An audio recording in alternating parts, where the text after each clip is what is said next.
Have you ever stood in front of sunrise and wondered who created all this? The endless sky, the flowing rivers, the mighty mountains. Thousands of years ago, people looked at the same world and asked the very same question. Their search became one of humanity's oldest surviving failures, the Rigveda. Namaskar, my friends. Today, let's travel back in time, not just to learn history, but to discover where humanity's search for truth truly began. Before we begin, let me ask you something. Where do you think humanity's search for the meaning of life began? Was it with the Rigveda? Maybe, maybe not. No one knows for certain. But here is something remarkable. One of the oldest surviving records of that search is the Rigveda, and that alone makes it worth exploring. Now, let me ask you another question. Why should we read a book written thousands of years ago? Can something so ancient still teach us something meaningful today? I had same question. Then I started reading it, and what I discovered completely surprised me. Ancient India gave the world four Vedas: the Rig Veda, the Samveda, the Yajurveda, and the Atharvaveda. Together they become the foundation of Vedic wisdom. Among them, the Rig Veda is the oldest one. Many ideas that later shaped Indian philosophy, spiritual traditions, and rituals begin here. But what I love most is this: the Rig Veda doesn't ask you to blindly believe anything. Instead, it gently invites you to observe, think, question, and discover the truth yourself. Maybe that's where real wisdom begins. The Rigveda contains more than 1000 hymns, organized into 10 mandalas. But here is the part that amazes me the most. For centuries, these hymns were never written down.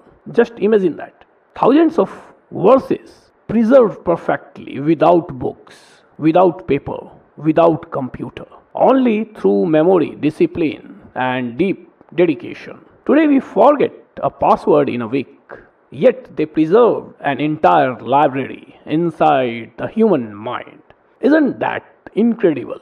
Why does the Rig Veda talk so much about nature? Nature was their greatest teacher.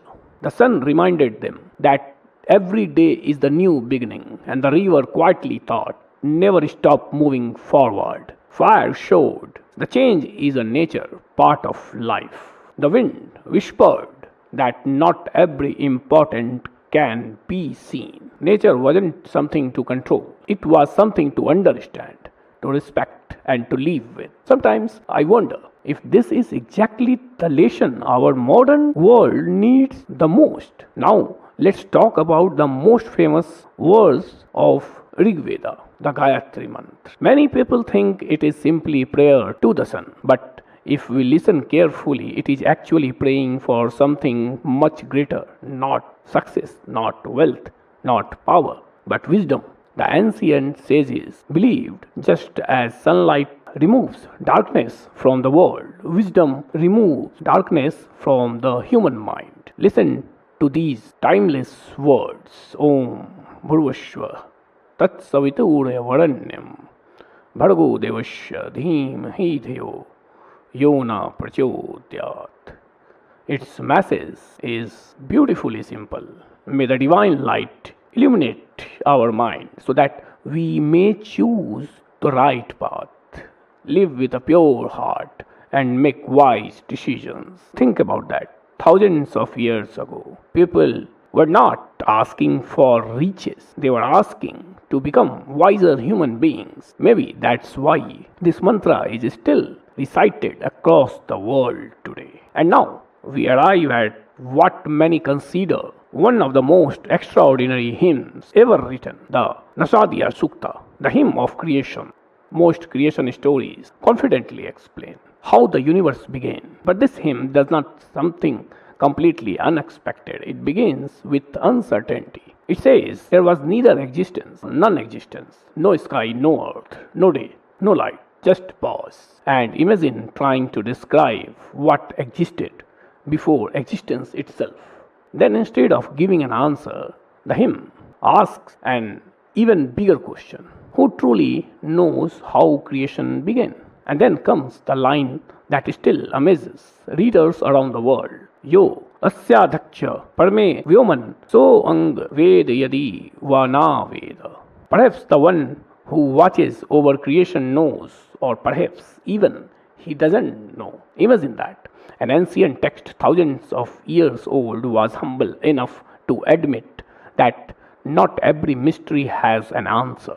Maybe that's exactly what makes the hymn timeless. It doesn't demand belief, it inspires curiosity, and that spirit continues to fascinate philosophers, scientists, historians, and the spiritual seekers even today. So, if someone asked me what is real message of Rigveda, I would answer in just 4 lines. Observe carefully, think deeply, respect naturally, and never stop learning. That's the heart of Rigveda. Today, we live in the world overflowing with information. We can reach the moon, we can connect with everyone almost instantly. Yet sometimes we forget to sit quietly beside a river.